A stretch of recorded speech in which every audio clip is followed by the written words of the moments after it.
Te damos la bienvenida a nuestro espacio virtual de Casa de Dios. Y ahora te invitamos a escuchar un mensaje de fe y esperanza para tu corazón.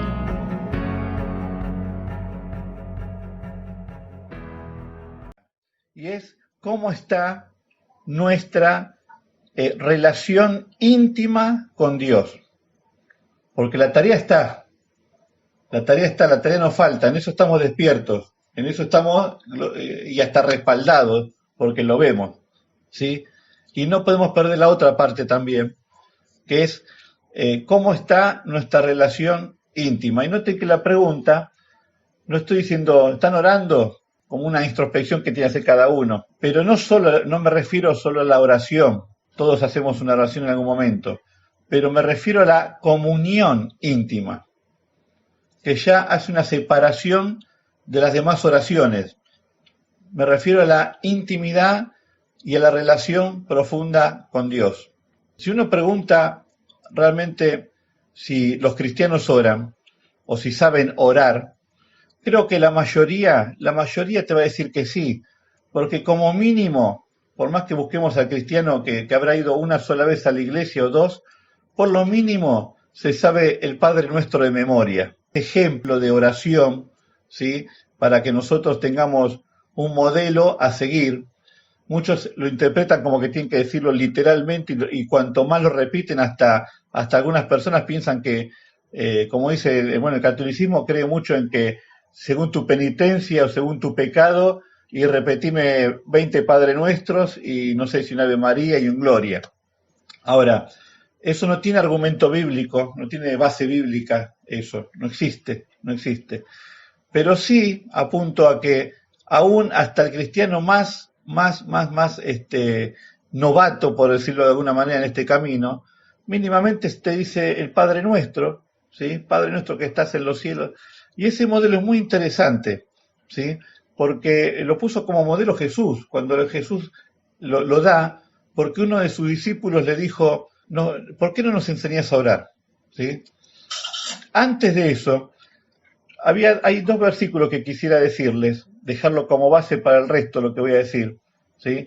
Que uno está en Mateo capítulo 14, versículo 23, son cortitos, y el otro en Lucas capítulo 6, versículo 12. El que está en Mateo dice así: despedida la multitud, subió al monte a orar aparte, ¿sí? Estamos hablando de Jesús, ¿sí? Jesús despidió a la multitud, le dijo, vayan cada uno a su casa, seguimos mañana, ¿sí? Y él se fue al monte a orar aparte, es decir, solo. Y cuando llegó la noche, estaba solo, ¿sí? En Lucas capítulo 6 dice algo parecido, es decir, era una costumbre de Jesús hacerlo. Dice, en aquellos días, hablando de Jesús, él fue al monte a orar y pasó la noche orando con Dios. El Padre Nuestro, cuando Jesús le responde al pedido de los discípulos que le enseñen a orar, tiene una serie de consignas. Yo lo separé en 8 puntos, que por supuesto son 8, son un montón, pero lo voy a hacer bien cortito. Pero me gustaría puntualizarlo. Más que nada, para muchos va a ser un repaso, ¿sí? Pero que tiene que ver con nuestra oración, con la oración que nosotros tenemos que tener en cuenta cuando nos acercamos a orar a Dios, ¿sí? Ahora él dijo, Padre nuestro que estás en los cielos. Acá tenemos que tener en cuenta esto, el primer punto. Todas las oraciones, todas, van dirigidas a Dios, al Padre. Cualquier otra cosa que nosotros adoramos, por la Biblia, cuando lo comparamos bíblicamente, es considerado abominación. Es decir, no solo pecado. Dios considera abominación la adoración a otro Dios que no sea el verdadero Dios, que no sea Jehová Dios, ¿sí? Entonces, Jesús lo marcó. Padre nuestro que estás en los cielos. La oración es dirigida al Padre, ¿sí? Y dice en 1 Timoteo capítulo 2, versículo 5, dice, porque hay un solo Dios ¿sí? Y un solo mediador entre Dios y los hombres, Jesucristo hombre. Es decir, hoy en día, cada vez que vamos a orar, no podemos tener ningún otro mediador y ningún otro Dios que no sea el Dios verdadero. Nuestra oración va dirigida a Él y el único mediador, según la palabra de Dios, entre Dios y los hombres, el único mediador es Jesucristo. La relación entre Dios y el hombre se había cortado y se había perdido ya en el Edén, se había perdido. Y tuvo que pasar toda una serie de procesos bíblicos que nos fuimos aprendiendo entre todos, ¿sí? Cuando uno va leyendo la palabra de Dios, los procesos que Dios tuvo que implementar para llegar finalmente a la solución. Como el hombre se había perdido la comunión con Dios, puso un puente. Ese puente restaurado, ¿sí? Que nos restaura la comunión con Dios, es Jesucristo, ¿sí? Esto lo quiero remarcar, más que nada para los nuevos, ¿sí? Luego sigue el segundo punto: santificado sea tu nombre. Reconocer la naturaleza de la santidad de Dios. Nadie puede acercarse a Dios si no es santo, si no vive una vida santa. No sé si escucharon la predicación de mamá, la última.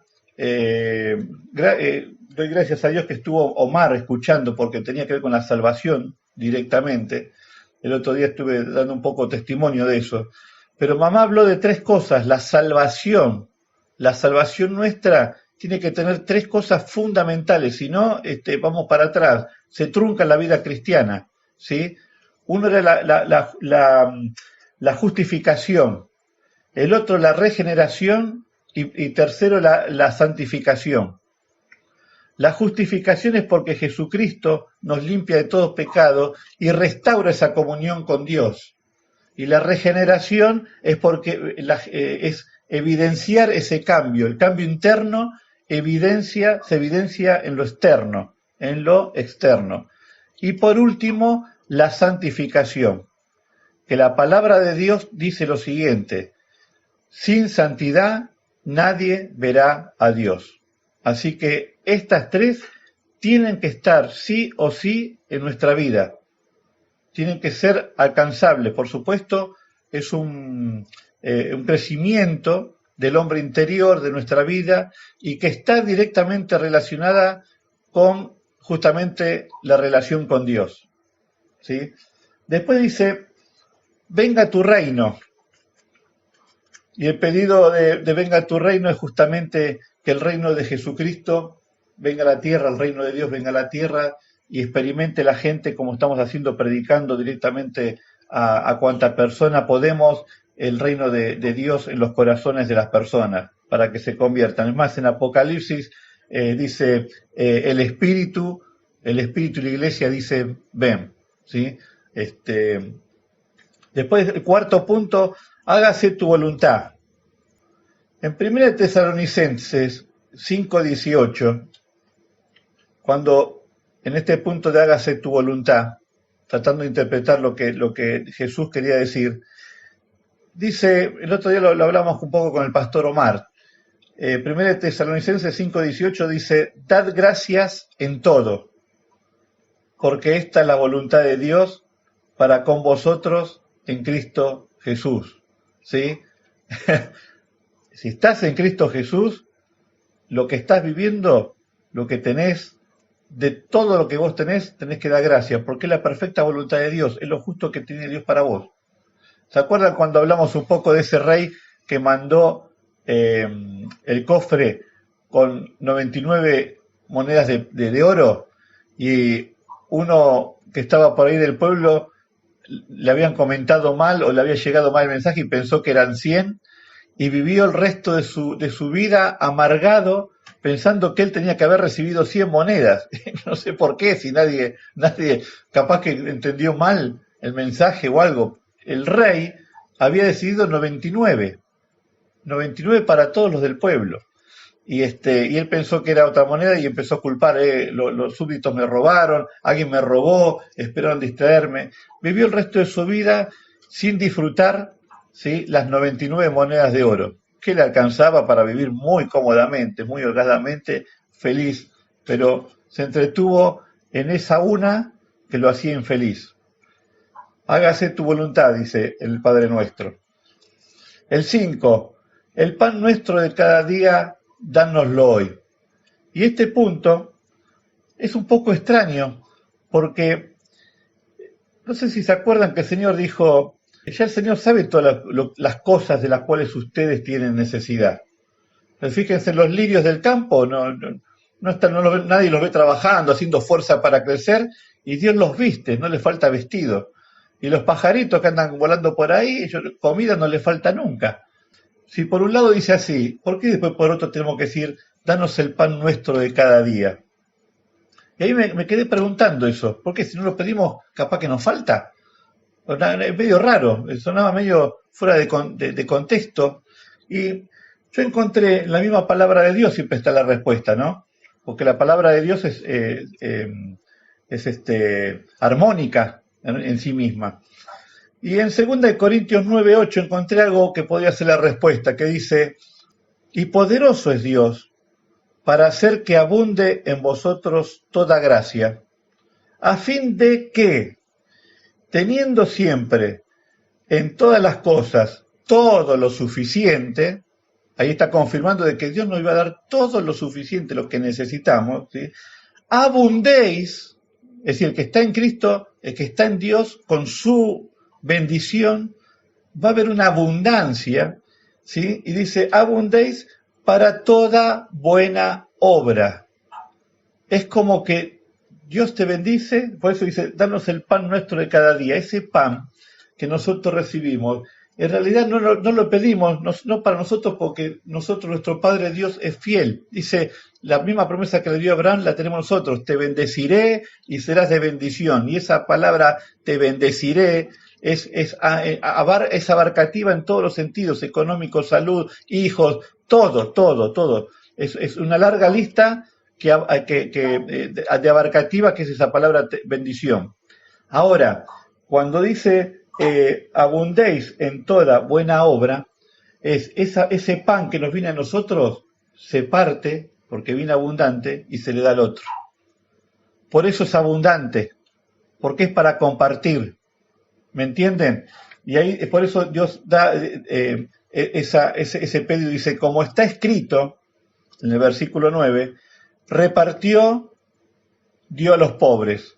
Su justicia permanece para siempre. Dios es justo. Y el que da semilla al que siembra y pan al que come, proveerá y multiplicará vuestra sementera y aumentará los frutos de vuestra justicia. Si él habla de permanente bendición de parte de Dios hacia su pueblo. Para que estéis enriquecidos, es decir, sobreabundados, ¿no? En todo, para toda liberalidad. Es fundamental entender esto, para eso pedimos el pan. No es para nosotros, es para partirlo y darlo. Y cuando esa palabra liberalidad, el otro día el pastor Mogio me mandó un video de una prédica de Jonathan, que es el hijo Jonathan, que es el hijo de él, y me llamó la atención la palabra liberalidad. Y yo, como buen curioso, empecé a investigar enseguida. Y es acertada en este versículo cuando uno busca la definición, que dice liberalidad, significa cualidad de la persona que ayuda o da lo que tiene sin esperar nada a cambio. ¿Entienden? Es decir, toda esta abundancia de la cual están hablando acá en 1 Corintios, está hablando Pablo a la iglesia de Corintios, toda esta abundancia que Dios te da, ¿sí? Esto que sobreabunda sobre tu vida, esta bendición, ¿sí? Por eso dice, dar gracias en todo, es para partir y compartir, ¿sí? Tomá tu pedacito de pan, tomá tus porciones para que vos la disfrutes, pero también lo que rebalsa es para el resto, no te lo quedes vos, es para el resto, ¿sí? Y bueno, ya termino con estos 3 puntitos que dice, y perdona nuestras deudas como nosotros perdonamos a aquellos que nos deben. Este es un punto que Dios nos habla a nosotros mismos, por eso entrar en la presencia de Dios uno tiene que entrar preparado. Hay todo un preparamiento previo, ¿sí? En Mateo 5:23 dice así: por tanto, si traes tu ofrenda al altar y allí te acuerdas de que tu hermano tiene algo contra ti, deja ahí tu ofrenda delante del altar y anda y reconcíliate primero con tu hermano y entonces ven y presenta tu ofrenda. Es decir, no hay duda, es directo. A veces la falta de perdón, por eso hablo siempre de un prepararnos antes de entrar en la presencia de Dios. El sacerdote, uno tiene idea, en el Antiguo Testamento el sacerdote, la cantidad de ritos y de cosas que tenía que hacer para poder entrar en la presencia de Dios. No tiene idea. Hoy con Cristo es diferente, pero antes de entrar en la presencia de Dios tiene que haber un preparativo nuestro. Tenemos que prepararnos. Y acá claramente la falta de perdón, la amargura, el enojo, impide que la oración sea eficaz. Impide. Por eso dice, detenete ahí, andá a buscar a fulano, mengano, llamalo por teléfono, mandale un mail, no sé, comunicate con Zoom, con Geomeet, que vamos a usarlo ahora, ponete a cuenta con él y recién ahí podés volver y retomar la comunión con Dios. No queda otra. Punto 7. No nos metas en tentación, ¿sí? Y acá más de uno tropezó. ¿Por qué? Porque como que suena raro, si uno lo malinterpreta este versículo, suena raro, porque uno dice, a ver, tengo que andar cuidándome en la vida de que Dios no me meta en tentación. Debo decir, no, por favor, no me metas en tentación, a ver si me va mal. En realidad, la tentación no es pecado. Pecado es ceder a la tentación. ¿No es cierto? Estamos todos de acuerdo en eso. Si uno está tentado, Jesús cuando fue al desierto fue tentado, pero Jesús no pecó. Fue tentado por el mismo diablo en varias ocasiones y no pecó. Quiere decir que la palabra tentado o tentar, uno no está pecando. Pero yo quiero aclararles esto, porque en realidad acá pasa un tema mal si uno tiene la versión Reina Valera, está mal, para mí entender, está como mal expresado, ¿sí? Está mal expresado, aunque está bien escrito, pero uno busca una expresión más certera al original, ¿sí? Al original. Entonces, por ejemplo, cuando uno busca en otras traducciones, en la NTV, por ejemplo, que es la Nueva Traducción Viviente, que me gusta mucho a mí esa, dice: y no permitas que cedamos ante la tentación. Ahí ya suena diferente, ¿sí? ¿Por qué? Porque dice en Santiago que Dios no tienta a nadie. Entonces, ¿cómo dice Jesús, no nos metas en tentación? Si después Santiago dice que en palabras de Jesús que Dios no tienta a nadie. Porque dice, Santiago 1:13 lo explica así: cuando alguno es tentado, no diga que es tentado de parte de Dios, porque Dios no puede ser tentado por el mal. Ni Él tienta a nadie. Entonces, si Él no puede ser tentado por el mal, y Él no tienta a nadie, ¿por qué Jesús dijo, no permitas que entremos en tentación? Porque no dijo así realmente. Lo expresó de otra manera. Lo que está mal es la traducción que estamos leyendo nosotros en la Biblia, ¿sí? Por ejemplo, la palabra de Dios para todos, que dice, no nos dejes caer en tentación. Eso es otra cosa, ahí ya es diferente, ¿sí? La tentación no es pecado, vuelvo a repetir, el pecado es ceder justamente a la tentación. Entonces, en resumen, cuando Jesús dice no nos metas en tentación, lo que quiere decir es haznos fuertes para soportar las debilidades nuestras, o las debilidades por las cuales podamos llegar a tener que soportar. Entonces, y el último punto dice, mas líbranos del mal. Se los leo rapidito, creo que este salmo, hablando de líbranos del mal, hay un salmo que para mí es colosal, de los mejores, archi conocido por todos, aquellos, los veteranos que han leído la Biblia, el Salmo 91, son cerca de 10 versículos más o menos, 11 versículos, pero lo quiero leer, para completar este último punto del Padre Nuestro, cuando dice, mas líbranos del mal. Dice así el Salmo: los que viven al amparo del Altísimo encontrarán descanso a la sombra del Todopoderoso. Declaro lo siguiente acerca del Señor: solo Él es mi refugio, mi lugar seguro. Él es mi Dios y en Él confío. Te rescatará de toda trampa y te protegerá de enfermedades mortales. Con sus plumas te cubrirá y con sus alas te dará refugio. Sus fieles promesas son tu armadura y tu protección. No tengas miedo en la noche, ni de las flechas que se lanzan en el día. Un poco como decía el pastor, ¿no? Cuando nos acercamos a los muros de la flecha. No temas a la enfermedad que acecha en la oscuridad, ni a la catástrofe que estalla al mediodía.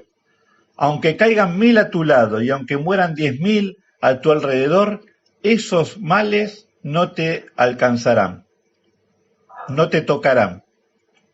Simplemente abre tus ojos y mira cómo los perversos reciben su merecido. Si haces al Señor tu refugio y el Altísimo tu resguardo, ningún mal te conquistará, ninguna plaga se acercará a tu hogar, pues Él ordena a sus ángeles que te protejan por donde vayas, te sostendrán con sus manos, para que ni siquiera te lastimes el pie con una piedra. Pisotearás leones y cobras, aplastarás feroces leones y serpientes bajo tus pies. Acá se refiere al ataque espiritual del enemigo, porque siempre está relacionado con esto, con serpientes y leones, ¿sí? El Señor dice, leía el pastor recién, anda como león rugiente el diablo, anda como león rugiente buscando a quien devorar. Bueno, acá lo vamos a aplastar al león ese. El Señor dice, rescataré a los que me aman, protegeré a los que confían en mi nombre. Cuando me llamen, yo les responderé. Estaré con ellos en medio de las dificultades. Los rescataré y los honraré y les daré mi salvación. Creo que este salmo, hablando de que Dios nos guarde y nos libra de todo mal, es lo más completo que se pueda llegar a escuchar, y realmente como Dios es fiel a su palabra, todo este resguardo tenemos. Este es el Salmo 91, todo este resguardo, todo promesa de yo te voy a guardar, yo te voy a cubrir, yo te voy a proteger, te voy a dar el poder para defenderte, nada te tocará, no tropezarás. Estamos, como quien diría, del lado ganador. Para los que no tienen paz en la noche, para los que están sufriendo de ansiedad con todo este tema, para los que les cuesta dormir, para los que son atacados durante el día, el Salmo 91 es una buena oración, ¿sí? Cuando uno extrae la esencia de ese salmo y lo hacemos oración nuestra, es tremendo. Produce cambios radicales en cualquier vida. Yo quiero... ¿Cuánto estamos de tiempo? Ya estamos y 35, ¿no? Me queda unos minutitos más. Igual empezamos un poquito tarde igual, pero si me dan unos minutitos más, se los agradezco. No sé si alguien quiere agregar algo también, por supuesto, siempre está la posibilidad. Pero quisiera tomarme unos minutitos más, porque esto que acabo de describir, estos 8 puntos, es el modelo que Jesús nos dejó como para lo analicemos, lo aprendamos y a la hora de acercarnos a Dios tenerlo en cuenta, ¿sí? Ahora, yo quiero ser un poquito más práctico en este sentido. Sabemos que hay un montón de tipos de oraciones. Jesús mismo dio un modelo. En los salmos, este Salmo 91 en realidad es una oración también. Y ahí tenemos otro modelo. La mayoría de los salmos o son cánticos, o son oraciones, o ruegos. Tenemos de todo. Algunos son poemas inclusive. Pero hay distintos tipos de oración. Está la oración de gratitud, ¿sí? Normalmente uno cuando va a orar por los alimentos es una oración. Está dando gracias a Dios. Oración por trabajo, una oración cantada. Cuando uno canta, Dios canta himnos, cuando canta coritos, cuando canta alabanzas, son oraciones eso, son oraciones que estamos haciendo a Dios, es parte de la oración de nosotros. Hay oraciones de súplica, de socorro, de ayuda, hay un montón. Pero quiero hablarles, básicamente, el último punto que quiero decir es, porque yo empecé diciendo la pregunta, ¿cómo está tu relación íntima y profunda con Dios? No hace falta que me respondan, por eso lo había aclarado. Pero quiero dejar esta pauta, mi experiencia. Yo entiendo que la oración es un proceso, es decir, la relación con Dios, la comunión con Dios es un proceso que tiene que ir en crecimiento, ¿sí? Y yo lo relaciono mucho con la relación de un padre con un hijo. La relación en oración, en comunión con Dios, para mi entender, es muy parecido a eso. Y nosotros como hijos, Dios como padre y nosotros como hijos, pasamos por tres procesos diferentes de crecimiento. No nos podemos estancar en ninguno ninguno de los dos primeros. Tenemos que llegar al final. Y lo relaciono con esto. Nosotros, cuando está la relación del padre con el hijo pequeño, con el niño, básicamente, tiene una cierta característica. El niño, en realidad, no tiene ni el conocimiento, ni la experiencia, ni la visión de lo que tiene el padre. El niño juega, él sabe que de alguna manera lo alimentan, va a aparecer la comida, no tiene ni idea, no sabe de política, no sabe de economía, no sabe de nada, él se sienta en la mesa y sabe que ahí aparece la comida. Es así. Sabe que viene el vestido, cada tanto pide, quiero esto, quiero aquello, quiero el otro, pide. El niño es así. Y el padre en esa etapa lo entiende. De hecho, creo que cuando son todos chicos, 3 años, 4 años, que uno se encariña, te da ganas de darle beso constantemente y te señalan algo, uno ya va, dame 3 de eso. Como padre es así, uno trata de que no le falte nada a los más pequeños. Pero ellos tienen una relación que de repente, si te piden algo, más cuando ya empezaron a hablar, ¿no? Por supuesto. Y uno le dice, no, le da todo, pero hay ciertas cosas que no te las puede dar. Hay ciertas cosas que son un no. No importa la edad que tengas, lo entiendas o no lo entiendas. Y el nene, ¿qué hace? Se encapricha, la agarra. Nosotros tenemos un berrinche, como dice Marisa. Nosotros teníamos a Melissa que una vez le comí, tenía un chupetín que le di, era de dulce de leche el chupetín, y ella me da, y cuando me da yo se lo mordí chiquitito así, agarró el chupetín, lo tiró así, tenía 3 años, ¿cuánto tenía? ¿2 o 3? 2. 2 años, tenía 2, así era una pulga de este tamaño. Lo tiró al piso y me lo pisó, y me gritaba. Digo, estaba enojadísima, el berrinche, ¿sí? Y así son los niños. A esa edad así el padre no puede pedir más. En este sentido, cuando lo transferimos a las personas que recién están empezando a tener una relación con su padre, con el Padre Dios, la verdad es que uno se siente así al principio, no entendemos mucho a Dios. Es más, nos parece que la mayoría de las cosas son no. Uno pide, me lo dará, está medio así. Ahora, lo que menos esperamos capaz que lo recibimos, y lo que más pedimos capaz que no nos da. De hecho, en este primer punto, es el gran fracaso de la mayoría de los cristianos, los que quisieron ser cristianos. Porque cuando le piden a Dios, y piden ciertas cosas que capaz que todavía no están en el plan de Dios, porque capaz que estaba a dárselo, pero no en ese momento, más adelante. Hay que ver que lo que piden. Pero muchos se frustran en la espera, o se frustran en pedir y ver que no pasa nada, y después de repente se frustran de Dios mismo, del Padre, y agarran y se van y dicen, si yo pido y no pasa nada, no creo. Esa es la primera relación con Dios que uno tiene que vencer, ¿sí? En la cual nosotros tenemos que ser como niños, ser dóciles y aprender de a poquito a que la mayoría de las cosas nos van a ser dadas al principio, ¿no? Dios nos mima mucho en el principio de esta relación, pero siempre tenemos que tener en cuenta que tenemos que ir camino a una maduración. Después viene la segunda parte, cuando uno es entre adolescente y joven, ¿sí? Con el padre, vieron los adolescentes que ya, ya la calculan antes de acercarte a vos. Ya la relación maduró un poco más porque ya te conocen, ya piensan, ya entienden ciertas cosas.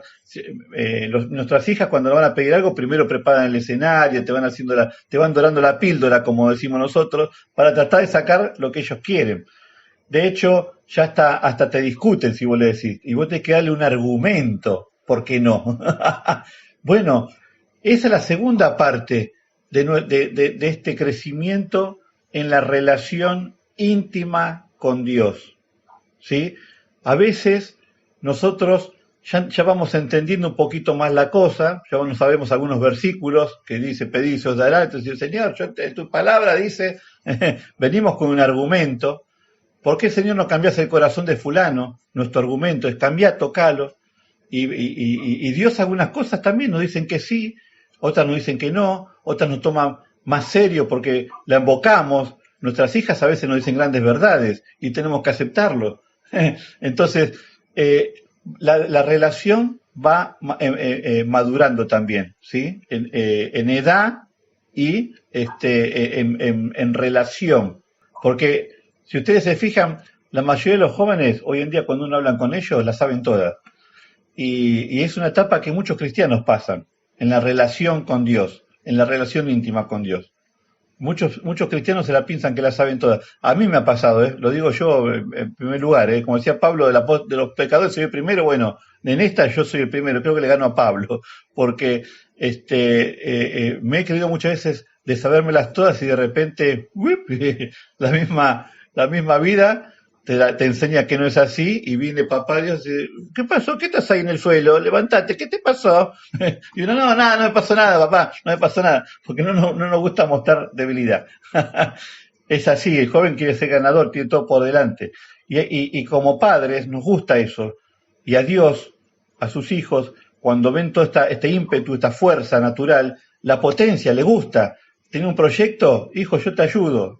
Ahí está. Y ahí es donde empezamos a madurar un poquito más con Dios. Ahora, yo quiero hablarles, porque en esto realmente da para mucho, ¿sí? Pero ya estoy pasado en el tiempo. Quiero hablarles de la última parte, para terminar. Y la última parte ya es cuando la persona ya es adulta. La relación con el padre e hijo, ya el hijo ya es adulto también. Y hasta en ese caso podemos tomar como ejemplo que hasta es padre también. Entonces ya conoce muchas cosas de lo que le decía el padre antes, Padre Dios, que uno no lo entendía, pero ahora como padre lo entendemos. El caminar durante tantos años, ¿sí? De la mano de Dios, te llega a entender, uno llega a entender cosas que antes ni imaginaba. Y uno se acerca imaginando estos dos adultos, pero uno padre y otro hijo, en esa relación profunda. El hijo, cuando quiere acercarse al padre para pedirle algo, ya se toma su tiempo, ya no sabe que los caprichos no sirven, no sabe que acercarse y pedir por pedir es una serie de filtros que realmente no le conviene tampoco. Entonces, y más que ha madurado, se supone que ya maduró, con los años aprendió. Entonces, ¿qué hace el hijo ya maduro para acercarse al padre para pedirle? Se busca la relación, se acerca y comienza a hablarle, ¿sí? Hola papá, ¿cómo estás? Y empieza automáticamente a escuchar lo que el padre le dice. Creo que la relación madura del cristiano con Dios pasa más por qué lo que Dios te dice a vos que por lo que uno le dice al Padre.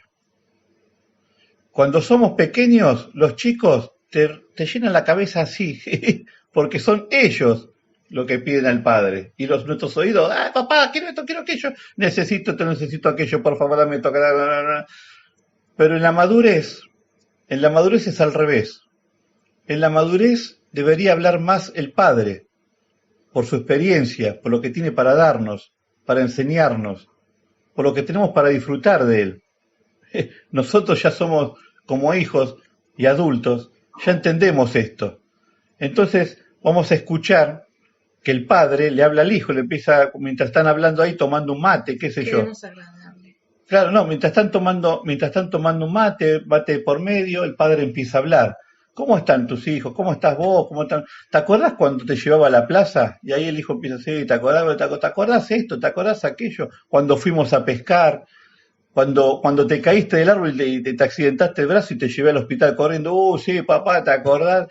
Y esa charla, el escuchar al padre, sin darte cuenta, vas a entrar en algo que se llama, yo lo anoté acá, la palabra sería embelesado, cautivado, porque el hijo empieza a disfrutar, sí, me acuerdo lo que tenía que aprender, me acuerdo cuando vos me decías esto, cuando me decías aquello, lo otro, papá, me acuerdo todo cuando yo te discutí realmente tenías razón. Y ahí el padre dice, bueno, ¿y te acordás esto cuando el día de tu cumpleaños, cuando te compré esto? El padre hablando y el hijo escuchando y recordando, ¿sí? Esto pasa lo mismo en la relación íntima con Dios, y es a donde tenemos que llegar, cuando Dios nos habla más a nosotros. Y esto es un proceso, como ya lo dije, pero cuando llegamos a esa madurez, ustedes van a descubrir esto, que en la oración hay muchos silencios, digamos, de nuestra boca.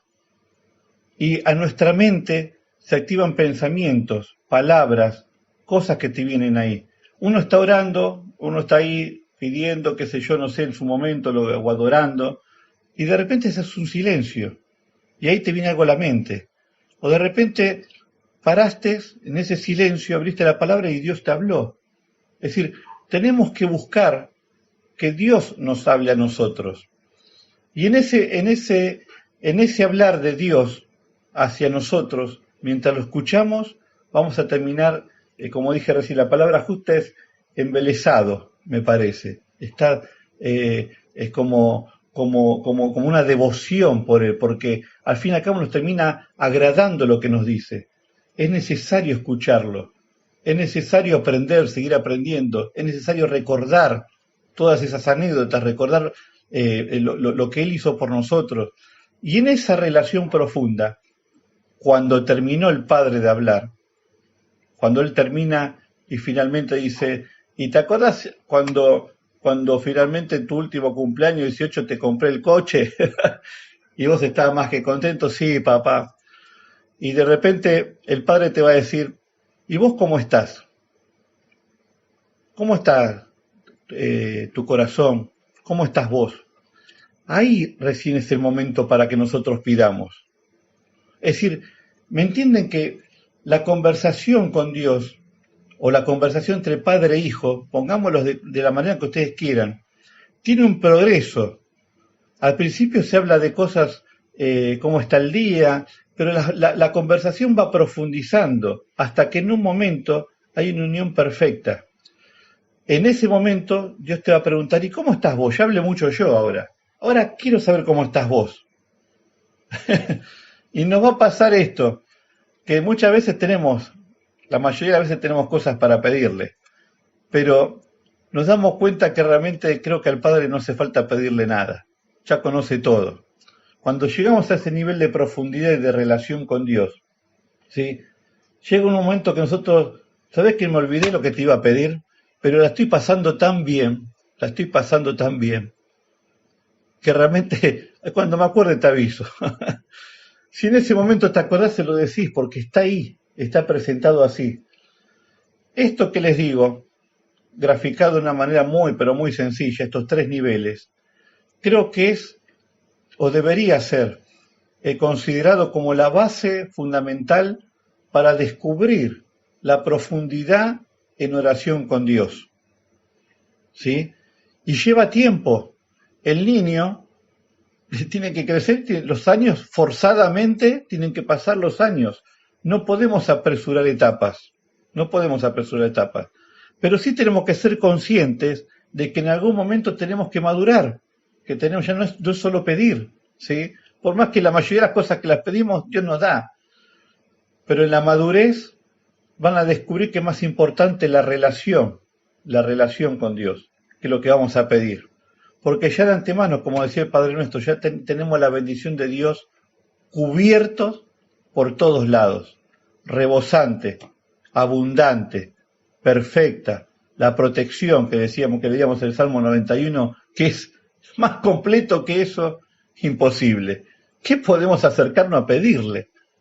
¿Qué puede, el que maduró, dice, pero yo venía a pedirle una pavada realmente, cuando escucho y recuerdo lo que Dios hizo conmigo, de todas las cosas que hizo, ¿qué acaso no sabe esto que yo le voy a pedir?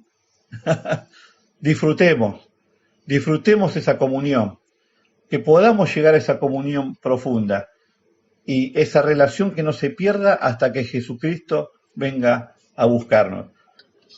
Gracias Espíritu Santo porque nuevamente, Señor, entendemos que tu palabra fue hablada y que va a caer en los corazones, Señor, para dar fruto, como siempre es nuestra oración.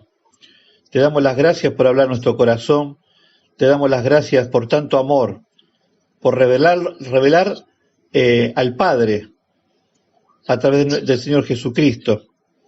Gracias porque en la palabra tenemos abundancia. Gracias porque nuestro Padre cubre todas nuestras necesidades como buen Padre que es. Gracias porque Él nos mima, porque nos da lo que pedimos. Gracias porque nos enseña. Y gracias porque anhela celosamente que lo busquemos en privado, en comunión íntima con Él, para hablar, para escucharlo, para aprender, para disfrutar su persona, para disfrutarlo a Él. Gracias por Jesucristo que restauró esta relación. Te damos las gracias porque hoy entendemos que está tu bendición con nosotros. Y Padre, te ruego que la paz del Señor, la paz de Jesucristo repose en cada uno de los hogares, Señor, que están aquí, en los hogares de los hermanitos que no pudieron estar, también esté, Señor, tu paz, tu bendición, Señor. Soltamos toda bendición de lo alto sobre cada uno de ellos, Señor. Y nos despedimos en el nombre de Jesús hasta la próxima reunión. Amén y amén.